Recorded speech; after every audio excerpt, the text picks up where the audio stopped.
This high pressure, तो एकदम से उनमें परफ्यूजन डेफिशिएंसी आएगी and that might itself lead to complication. एक और सब टाइप हमारे पास आइसोलेटेड सिस्टोलिक हाइपरटेंशन की थी। हमारे पास आइसोलेटेड सिस्टोलिक हाइपरटेंशन है कि कोई इंडिविजुअल जो है उसका सिस्टोलिक ब्लड प्रेशर जो है वो हाइपरटेंशन की कैटेगरी में आता हो, डायस्टोलिक ब्लड प्रेशर जो है वो हाइपरटेंशन की कैटेगरी में ना आता हो। This is the most common type of blood pressure in general and also it is the most frequent in the जो जेरियाट्रिक या एल्डरली होते हैं अबव 55 में सबसे ज्यादा जो है यही हाइपरटेंशन जो है वो प्रेजेंट करता है। इसमें पल्स प्रेशर हाई होता है and there is a high risk के कार्डियक फेलियर जो है वो इन लोगों में हमारे पास हो जाए। जनरली हमारे पास जब सिस्टोलिक ब्लड प्रेशर सिर्फ हाई होता है, डायस्टोलिक मान लो, तो this happens in the young individual जिनमें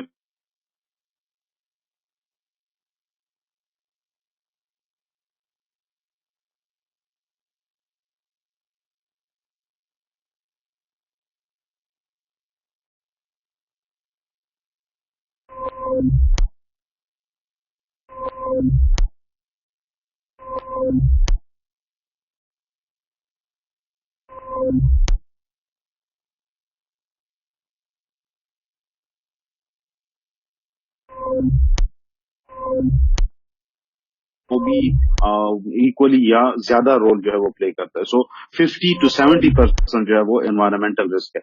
एनवायरमेंटल रिस्क जो है हमारे पास क्या है, ओबेसिटी है, साल्ट इंटेक है, टाइप ऑफ फूड है, स्ट्रेस है, टोबैको यूज है, अल्कोहल यूज है, ये तमाम जो है these are environmental risk factor. और सबसे हाईएस्ट जो इसमें है हमारे पास ओबेसिटी है। तो we have talked about that कि हमारे पास जो है वो ये एनवायरमेंटल फैक्टर, ये मॉडर्न लाइफस्टाइल का आउटकम है, जो कि एग्रेरियन या प्रिमिटिव जो हमारा लाइफस्टाइल था ह्यूमन का, उसमें हाइपरटेंशन नहीं था because of the strong role जो कि ये प्ले करता है। जी सारोश कहें, क्वेश्चन आपका है। सारोश अपने you raised hand. Sorry, sir, by mistake. Okay,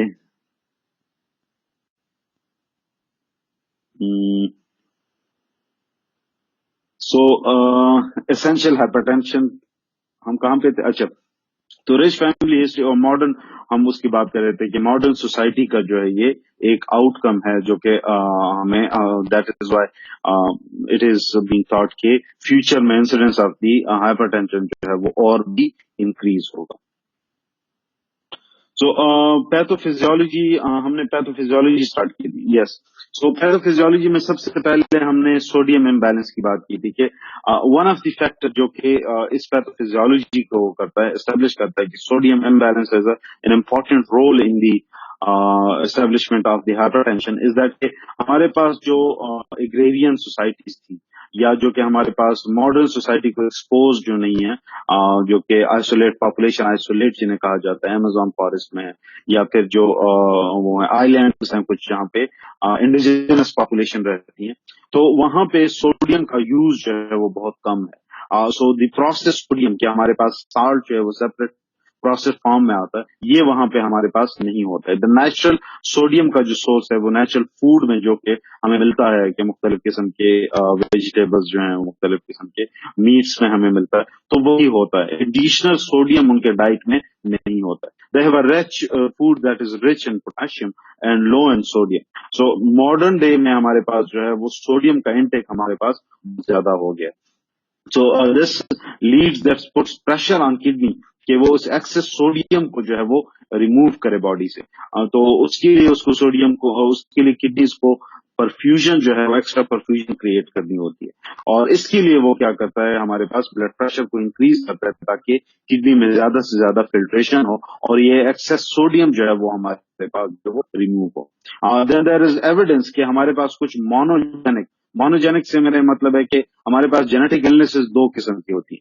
एक को हम मोनोजेनिक कहते हैं, दूसरे को हम कॉम्प्लेक्स कहते हैं। मोनोजेनिक इलनेस वो होती है कि जिसमें सिंगल जीन जो है वो इन्वॉल्व हो, सिंगल म्यूटेशन जो है वो उसमें इन्वॉल्व हो, और कॉम्प्लेक्स होती है कि उसमें मल्टीपल जीन जो है वो इन्वॉल्व हो। फॉर एग्जाम्पल हंटिंगटन डिजीज जो है, तो it is a monogenic illness, उसमें एक ही जीन हंटिंगटन जो प्रोटीन बनाता है वही जीन जो है वो इन्वॉल्व है। लेकिन हमारे पास जो है हाइपरटेंशन टिपिकली जो है वो मल्टीपल जीन्स पे का आउटकम है, या स्किज़ोफ्रेनिया है, या हमारे पास जो है डायबिटीज है, तो बहुत सारी जीन्स जो है वो इसमें इन्वॉल्व होते हैं। So it's a complex disease इसे कहा जाता है। सो हाइपरटेंशन की जो कुछ मोनोजेनिक वर्जन भी हमें मिली है, तो उसमें ये एस्टेब्लिश हुआ है कि उनका जो है द सोडियम पंप, जहां पे सोडियम को रिमूव किया जाता है किडनी से, उस प्रोटीन में या उस जीन में हमारे पास म्यूटेशन होती है that leads to there hypertensive condition. So that further establish this kind of, उसको ये एस्टेब्लिश करता है। Then there is an important dash जिसे कहा जाता है dietary approach towards stopping hypertension dash. Dietary D for dash, D जो है वो डायट्री है, A for approach, S stopping, and H hypertension. So dash एक बड़ी स्टडी है, आप उसको देख लें। तो ये हमारे पास जो है उन्होंने मुख्तलिफ किस्म के वो किए हैं, जो है एपिडेमियोलॉजिकल स्टडीज की हैं, कुछ इंटरवेंशनल स्टडी की हैं, एंड दे हैव फाउंड कि हमारे पास जो लोग जो है होते हैं, जितना आपका सोडियम इनटेक इंक्रीज होता है फूड में, उतनी ही इंसिडेंस ऑफ उन पॉपुलेशन में या उन इंडिविजुअल में हमारे पास जो है वो ज्यादा होता है। फॉर एवरी 5 मिलीमोल, 5 मिलीग्राम है कि 5 मिलीमोल है, I am not sure, increase intake, there is a proportional increase in the blood pressure उन लोगों में हमारे पास होता है। So they have establish a very strong role of sodium कि वो हमारे पास हो सकता है। And again as I mention कि सोडियम जो है वो शॉर्ट टर्म में ब्लड प्रेशर को नहीं करता है, इन द लॉन्ग टर्म ये उसकी पैथोफिजियोलॉजी जो है वो एस्टेब्लिश करता है। दूसरा हमारे पास जो है हाइपर इंसुलिनीमिया है। सो एज आई मेंशन कि हमारे पास एक बड़ा रिस्क फैक्टर जो है वो ओबेसिटी है, और डायबिटीज जो है वो हाइपरटेंशन में एक इंपॉर्टेंट रोल प्ले करता है। एंड दीज टू थिंग्स को अकर, ओबेसिटी एंड हाइपरटेंशन, आगे जाके हमारे पास मेटाबॉलिक सिंड्रोम है, उसमें फर्दर इस पे मैं एलाबोरेट करूंगा, लेकिन ओबेसिटी जो है वो हाइपरटेंशन के साथ काफी कॉमनली को अकर करती है। The reason, one of the reason is that के इंसुलिन जो है, जिन लोगों को ओबेसिटी होती है तो उनमें इंसुलिन का लेवल जो है ब्लड में वो ज्यादा होता है, हाइपर इंसुलिनीमिया जिसे कहते हैं। ये प्री डायबिटिक इंडिविजुअल में भी होता है, लेकिन ओबेसिटी में भी हमारे पास इंसुलिन का लेवल जो है वो इंक्रीज हो जाता है। And you know that insulin के प्रो ग्रोथ जो है वो इफेक्ट है। तो इंसुलिन क्या करता है कि वो हमारे पास one of the mechanism is that के वो ब्लड वेसल की वॉल की जो है, एंडोथेलियम की जो है, वहां पे जो ब्रेन उसकी थिकनेस काज करता है। जब उसकी थिकनेस इंक्रीज हो जाती है तो हमारे पास ब्लड फ्लो उसमें हमारे पास क्या होता है, इंपीड होता है, जिससे हमारे पास ब्लड प्रेशर जो है वो इंक्रीज हो जाता है, and that lead to hypertension. One of the mechanism is that. So and incidentally हमारे पास स्टडीज हमें ये शो करती हैं कि जिन लोगों को हाइपर इंसुलिनीमिया हो उनमें हमारे पास इंसिडेंस ऑफ हाइपरटेंशन जो है वो ज्यादा होता है। Of course the causality is not establish in that way कि हमारे पास जो है वो कॉज करता है, लेकिन the association is quite strong.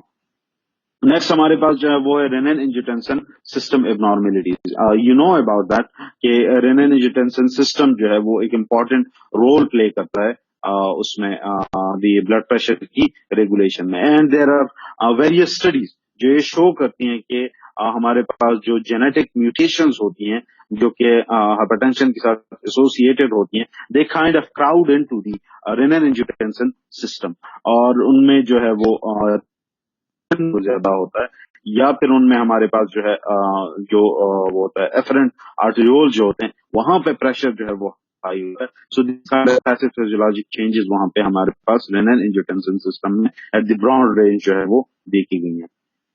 Next हमारे पास वेस्कुलर एंडोथेलियल एबनॉर्मेलिटीज है। वी नो दैट कि वेस्कुलर एंडोथेलियम जो है वो मुख्तलिफ किस्म के रिलैक्सिंग फैक्टर जो है वो रिलीज करता है, जैसे कि नाइट्रिक ऑक्साइड है, एंडोथेलियम डिराइव्ड रिलैक्सिंग फैक्टर जिसे कहते हैं, तो वो हमारे पास है। तो there is we know that कि there is a balance between the जो वेजोडायलेशन काज करते हैं और लोकल वेजो कंस्ट्रिक्शन काज करते हैं। तो एंडोथेलियम जो है वो दोनों फैक्टर्स रिलीज करता है, and there is a balance between these two, जो कि इसको कॉन्स्टेंटली एक खास टोन में हमारे पास ब्लड वेसल को मेंटेन करता है। इट इज थॉट कि हाइपरटेंसिव इंडिविजुअल जो है उनमें ये सिस्टम जो है वो हमारे पास एक्यूरेटली काम नहीं कर सकता है, दैट लीड टू उनको हाइपरटेंशन जो होता है उसमें जो है वो वेजोडायलेटरी एलिमेंट जो होता है वो, या वेजोडायलेटरी बायोकेमिकल्स जो होते हैं उसकी डिफिशियंसी आ जाती है, जिससे हमारे पास हाइपरटेंशन जो है वो हो जाता है। एक और हमारे पास जो है वो है मेटाबॉलिक सिंड्रोम। सो मेटाबॉलिक सिंड्रोम की एक जनरल डेफिनेशन है हमारे पास कि हमारे पास उनमें मेटाबॉलिक सिंड्रोम के लोगों में एक तो हमारे पास एलिवेटेड ब्लड प्रेशर होता है, सो उनमें हाइपरटेंशन होता है। दूसरी उनमें हमारे पास जो है वो स्ट्रांग ओबेसिटी होती है। सो दी जिसको हम कहते हैं ये जो वो है हिप का जो सरकमफ्रेंस है जो वो है हमारे पास, वो उनमें हमारे पास हाई होता है। सो वी सी दैट के ट्रंकल ओबेसिटी उनकी है, जो हमारे पास एब्डोमिनल फैट है वो उनमें हाई होता है। सो देयर इज ओबेसिटी और इन मोर स्पेसिफिक वे दी फैट जो है वो हमारे पास इसमें एकमुलेट हो जाते हैं, एब्डोमेन में एकमुलेट हो जाते हैं और हिप में जो है वो एकमुलेट हो जाते हैं। So there is high truncal obesity जो है वो उनमें हमारे पास होती है।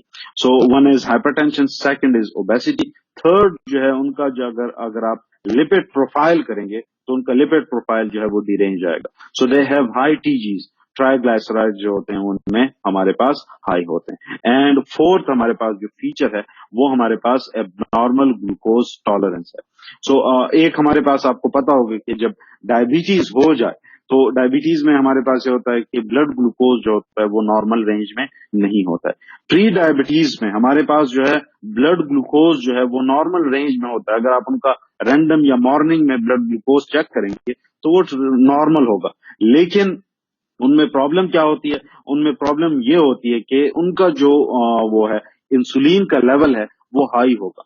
To maintain the same level of blood glucose higher amount of insulin is required. उनको हाई अमाउंट ऑफ इंसुलिन जो है वो रिक्वायर्ड होता है। और अगर आप उनको हाई डोज ऑफ वो देंगे, ग्लूकोज देंगे, प्योर कार्बोहाइड्रेट्स देंगे, जिसको हम कहते हैं ओरल ग्लूकोज टॉलरेंस टेस्ट, तो उसमें उनका जो है वो हाई ब्लड ग्लूकोज वहां पे आ जाए। तो दैट मीन के they are at the cusp of developing diabetes. But हम उसको सिंपली ये कहते हैं कि दे हैव, उनका जो है वो ग्लूकोज टॉलरेंस जो होती है वो हमारे पास कम होती है। So metabolic syndrome is accumulation of 4 factors. एक हाई ब्लड प्रेशर, दूसरा ओबेसिटी, तीसरा हमारे पास हाइपरलिपिडीमिया एंड फोर्थ हमारे पास जो है वो एबनॉर्मल ग्लूकोज टॉलरेंस। तो ये 4 हमारे पास फीचर है और इस चारों को एक साथ जब ये प्रेजेंट हो इसको हम कहते हैं मेटाबॉलिक सिंड्रोम।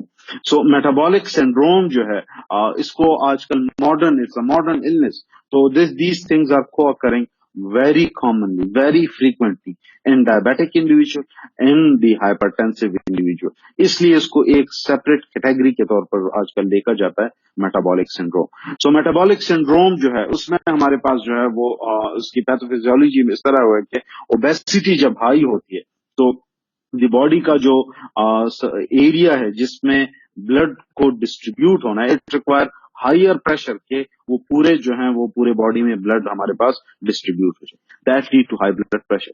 साथ में हमारे पास इन लोगों में हाइपर इंसुलिनीमिया होता है, पेरिफेरल वेस्कुलर रेजिस्टेंस होता है, लेप्टिन उनमें सिक्रीट होता है।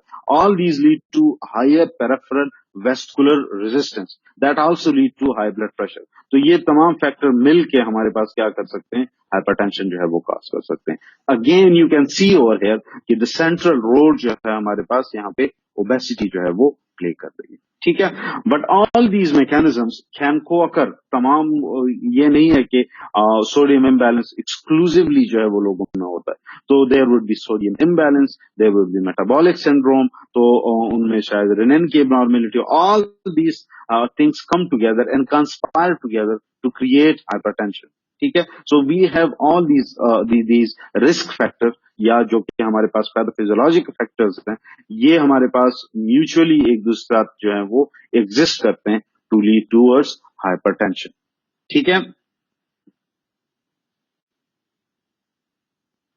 ओके, सो नेक्स्ट हमारे पास जो है वो है क्लिनिकल एवेल्युएशन। सो जो क्लिनिकल एवेल्युएशन पेशेंट की होती है, जब भी आपके पास when you have a diagnose patient या आपने फ्रेश जो है वो किसी को हाइपरटेंशन के साथ डायग्नोज कर दिया है, तो क्लिनिकल एवेल्युएशन में 4 चीजें जो है उनको देखना होता है।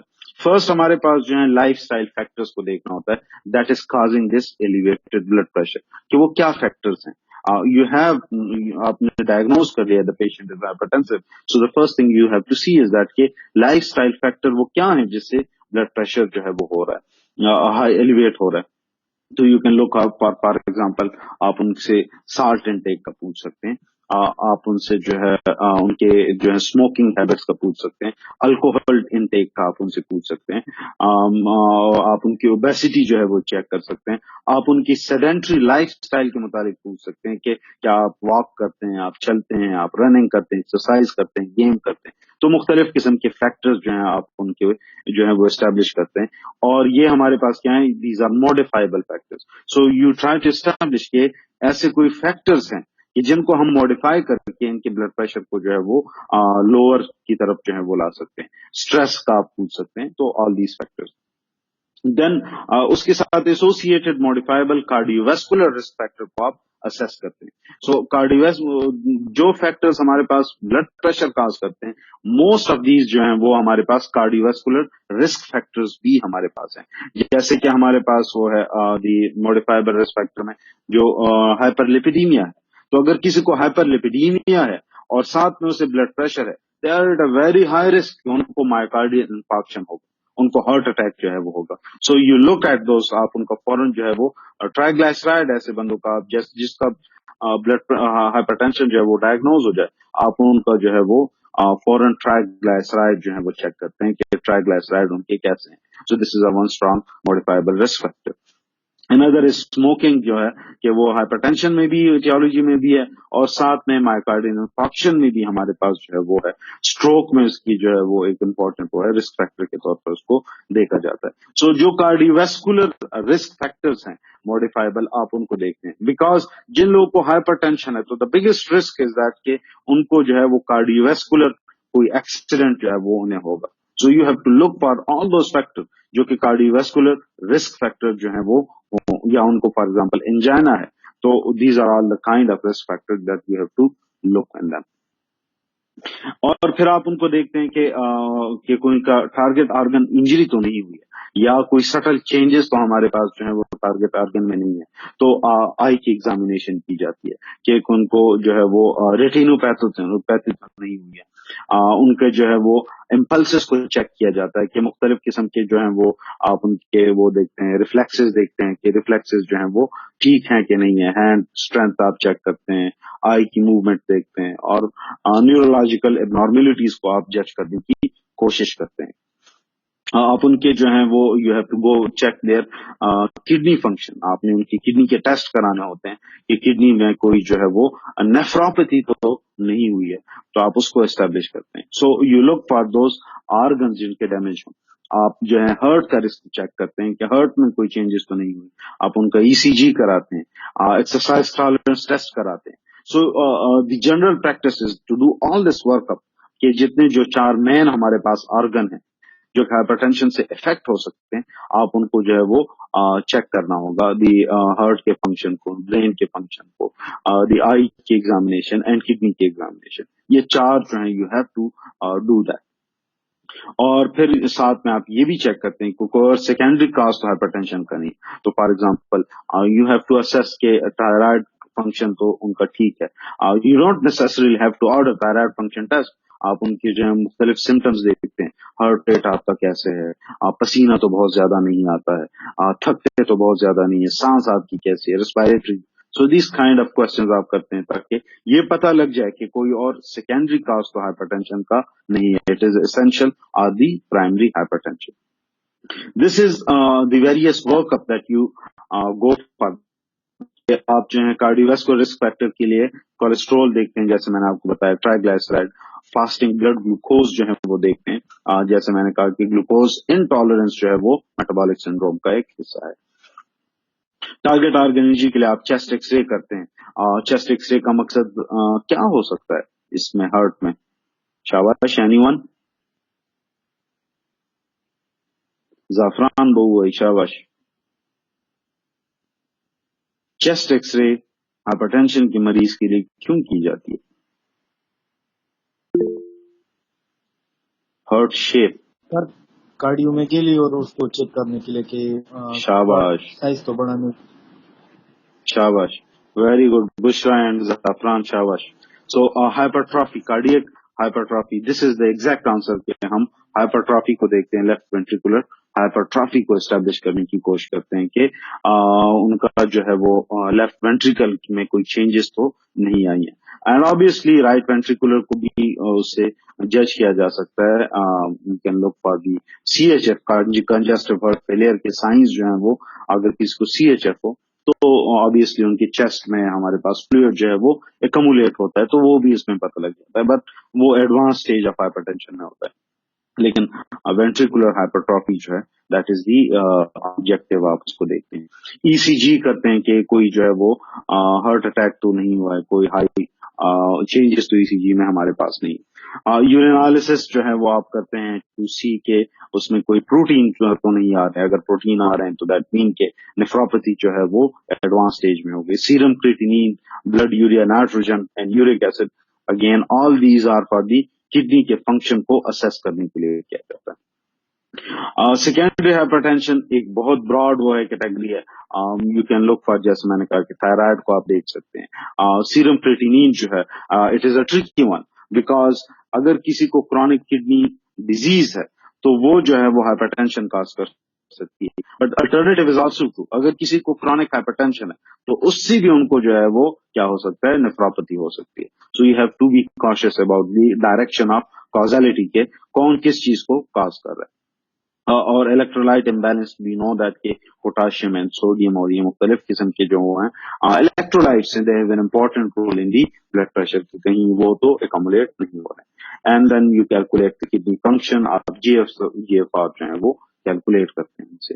सो these are the various, this is the kind of workup that you have to do. As I mention के कम से कम ये 4 ऑर्गन को आपने प्रॉपरली असेस करना होता है कि कोई जो है वो डैमेज या हाई रिस्क या इनिशियल स्टेज का डैमेज तो हमारे पास जो है वो नहीं है। So what are the complications जो कि हमारे पास हाइपरटेंशन से हो सकती है। सो यू नो दैट के हमारे पास जो है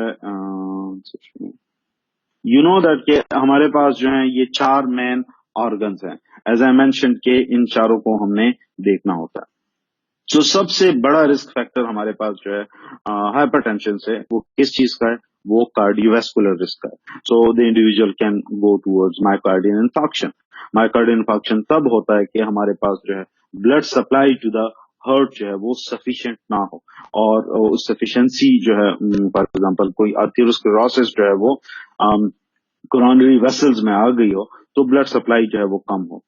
लेकिन इसके साथ साथ हमारे पास ये भी होता है कि कुछ लोगों में फॉर एग्जांपल अगर किसी का हाइपरटेंशन हो और साथ में उसको जो है वो ये साथ में उनका जो है वो पार्शियल ब्लॉकेड हो कोरोनरी वेसल की, तो that would also lead to high risk of myocardial infarction as against a person कि जिसके जो है वो ब्लॉकेड हो, हमारे पास जो है कोरोनरी आर्टरीज में ब्लॉकेड हो, लेकिन उसका ब्लड प्रेशर जो है वो ठीक हो, हार्ट पे एक्स्ट्रा एडिशनल लोड ना हो, तो उनमें रिस्क जो है MI का कम होता है as compare to another person जिनमें सिमिलर सिचुएशन हो लेकिन उसका ब्लड प्रेशर जो है वो हाई हो। So you have to be mindful about that कि दोज इंडिविजुअल जिनका अनकंट्रोल्ड ब्लड प्रेशर हो, so they are at very high risk कि उनको MI जो है वो होगा। सो एट एनी स्टेज जो है वो डेवलप हो सकता है।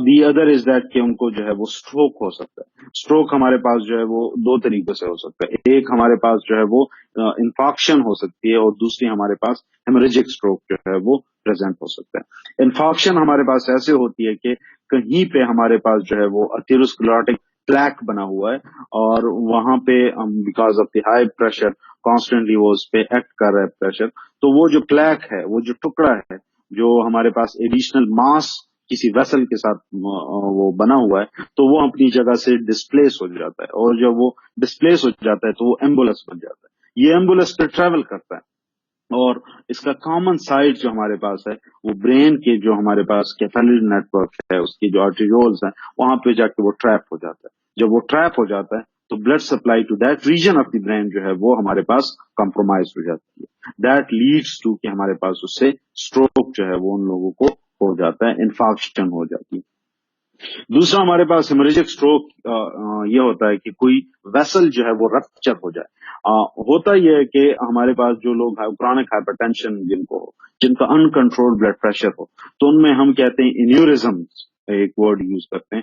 होता यह कि वेसल वॉल जो है उनमें वीक हो जाती है। जब वेसल वॉल वीक हो जाती है तो वो इस तरह बाहर बल्ज आउट हो जाती है। ये जगह जो है ये बल्ज आउट हुई है। तो जब वो बल्ज आउट प्लेस है, ये एक हाई रिस्क पे होता है कि किसी भी टाइम जो है ये रप्चर हो सकता है। सो इन एनी सिचुएशन जब उनका बीपी एकदम से शूट कर लेता है तो वहां पे उस जगह पे जो कि वीक है, वॉल जो है वो वीक है, वो रप्चर हो जाता है। और जब रप्चर हो जाता है तो ब्रेन में ब्लीडिंग जो है वो स्टार्ट हो जाती है। दैट लीड टू कि ब्रेन में हेमाटोमास बन जाते हैं, वहां पे क्लॉट्स बन जाते हैं, वहां पे इन्फेक्शन जो है वो स्टार्ट हो जाती है और इंट्राक्रैनियल प्रेशर उनका हाई हो जाता है। जो हेमोरेजिक स्ट्रोक हैं दे आर वेरी लीथल।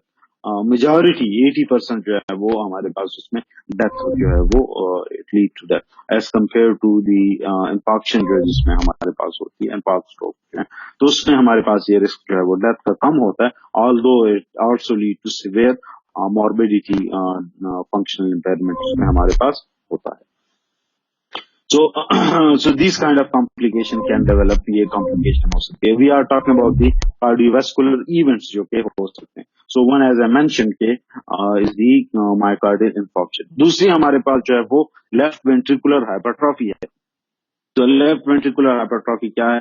वो हमारे पास यही है कि हमारे पास लेफ्ट वेंट्रिकल जो है वो जो पंप करता है प्रेशर जो है वो डिक्रिएट करता है, तो वो क्रॉनिकली उस पे हाई लोड जो है वो पड़ रहा है, कॉन्स्टेंटली उसने हाई प्रेशर जो है वो एग्जर्ट करना है। तो उसको एकोमोडेट करने के लिए वो क्या करता है, अपने मसल जो है उनके साइज को जो है वो इंक्रीज कर लेता है। हेलो हेलो,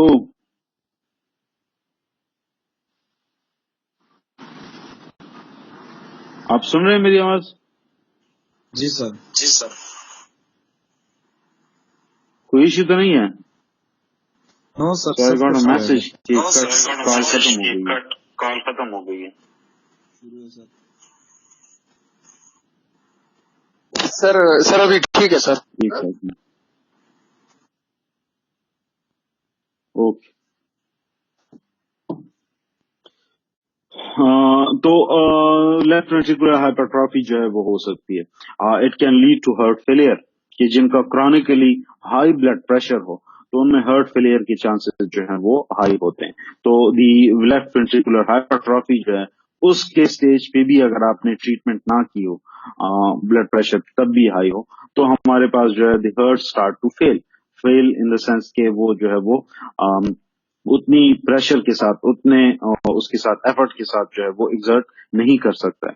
तो ग्रेजुअली फ्लूइड जो है वो एकमुलेट होने लगता है, चेस्ट में, लंग्स में फ्लूइड जो है वो एकमुलेट हो जाता है, पाँव में, बॉडी के मुख्तलिफ जगहों पे, because the heart is unable to pump all of this fluid, तो वो एकमुलेट होने लगता है और फिर हमारे पास हार्ट फेलियर जो है वो इंस्यू हो जाता है। एंड यू नो दैट कि हार्ट फेलियर के फिर अपने 4 स्टेजेस हैं, स्टेज 1 होता है, स्टेज 2, स्टेज 3 एंड स्टेज 4।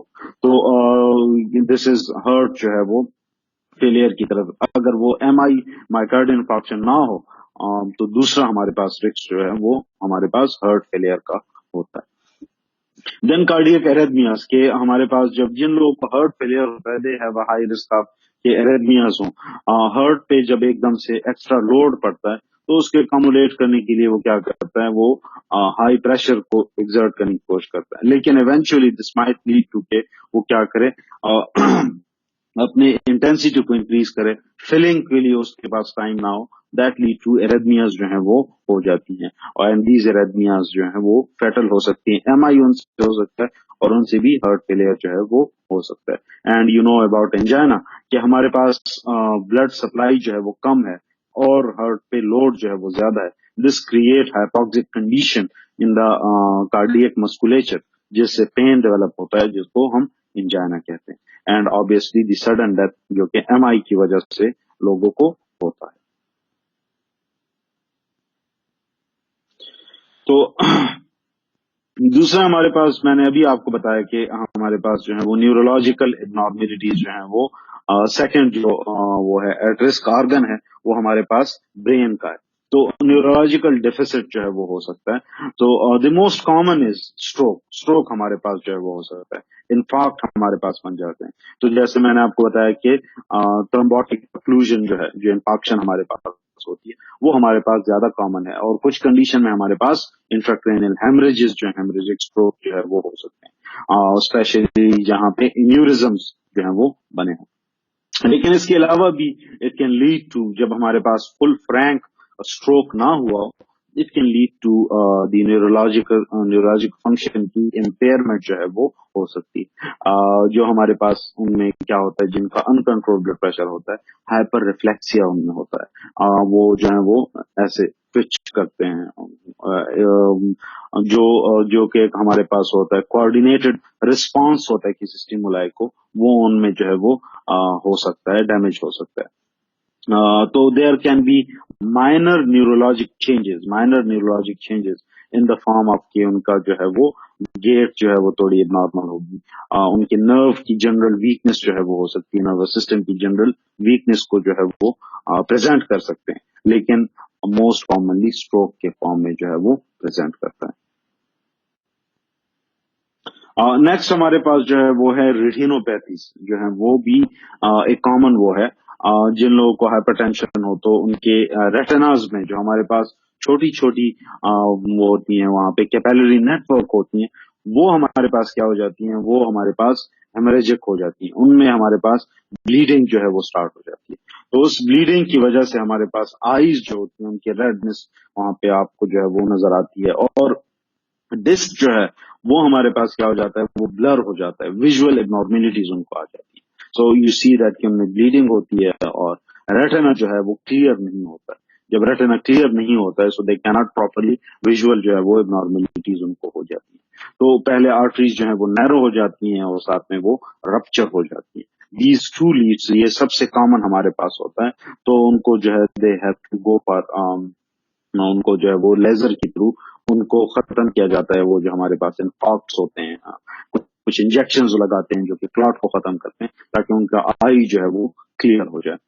एक और हमारे पास जो कॉमन वो होता है, जो कि हाइपरटेंसिव क्राइसिस में हो रहा है, तो उसमें हमारे पास क्या होता है, डिस्क एडिमा होता है, कि हमारे पास फ्लूइड जो है वो ज्यादा आ रहा है आई की तरफ, तो वहां पे डिस्क जो है वो बल्ज हो जाता है। जब वो बल्ज हो जाता है तो देयर इज अ रिस्क कि वो जो है वो डिटेच हो जाए रेटिना से, और इवेंचुअली उससे ब्लाइंडनेस जो है वो हो सकती है। दिस इज वन ऑफ दी जो कि रिस्क होता है, स्पेशली हाइपरटेंसिव क्राइसिस में। लेकिन जनरली भी अगर एलिवेटेड ब्लड प्रेशर हो तो डिस्क एडीमा होता है, ऑल्दो ब्लाइंडनेस उसमें नहीं होती है, लेकिन डिस्क एडीमा जो है वो होता है। लेकिन सिवियर जो क्राइसिस की सिचुएशन है, उसमें सिवियर डैमेज जो है वो हो सकता है।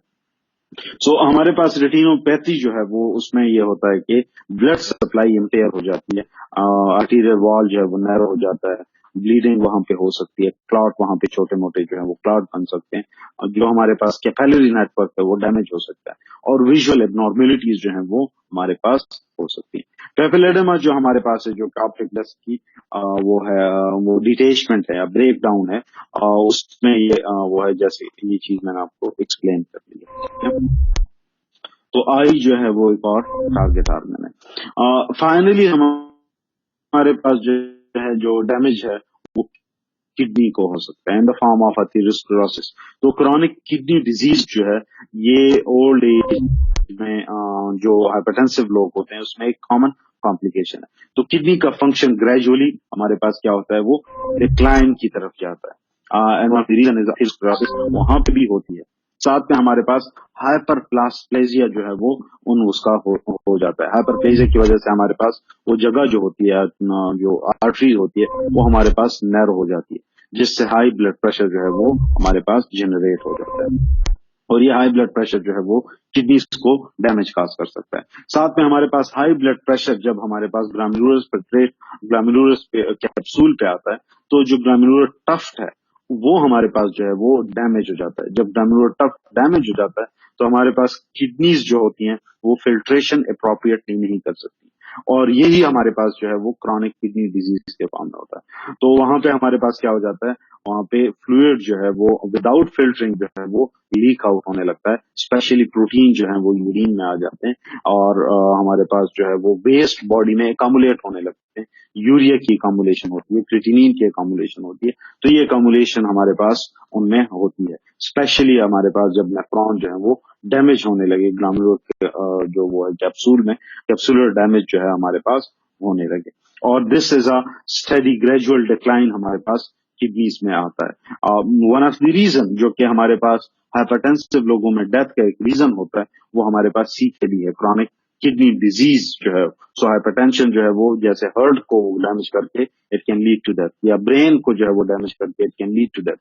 किडनीज में भी इसी तरह डैमेज कॉज करके वो हमारे पास डेथ जो है वो कॉज कर सकता है। That is all for today. Any question? Sir sir ये जी जी, कॉमन जो लोग कहते हैं कि हाइपरटेंसिव पेशेंट्स को हेडेक होता है सर, तो इसका कोई रिलेशन है आपस में? सॉरी, यस, अच्छा, ये हेडेक जो है वन ऑफ दी जो साइन हमारे पास होता है, सिम्टम जो हमारे पास ब्लड प्रेशर का होता है। ब्लड प्रेशर की बहुत कम सिम्टोमोलॉजिकली पेशेंट जो है वो कम प्रेजेंट करते हैं, लेकिन जो सबसे कॉमन वो प्रेजेंट करते हैं उसको हम कहते हैं ऑक्सीपिटल हेडेक, जो बैक साइड पे हमारे पास है, ऑक्सीपिटल रीजन में जो हेडेक्स होते हैं। तो ऑक्सीपिटल हेडेक्स जो है वो उसका क्लासिक साइन है।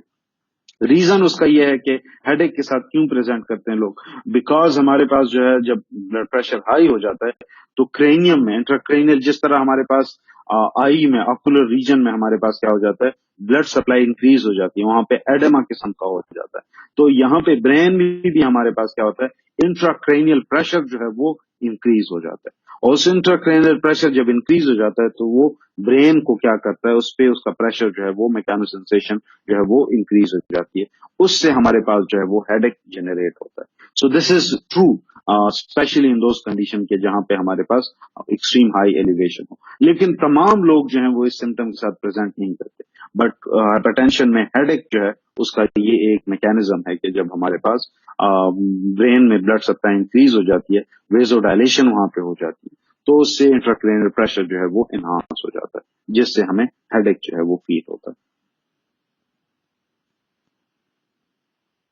ठीक है? Yes sir. Any other question?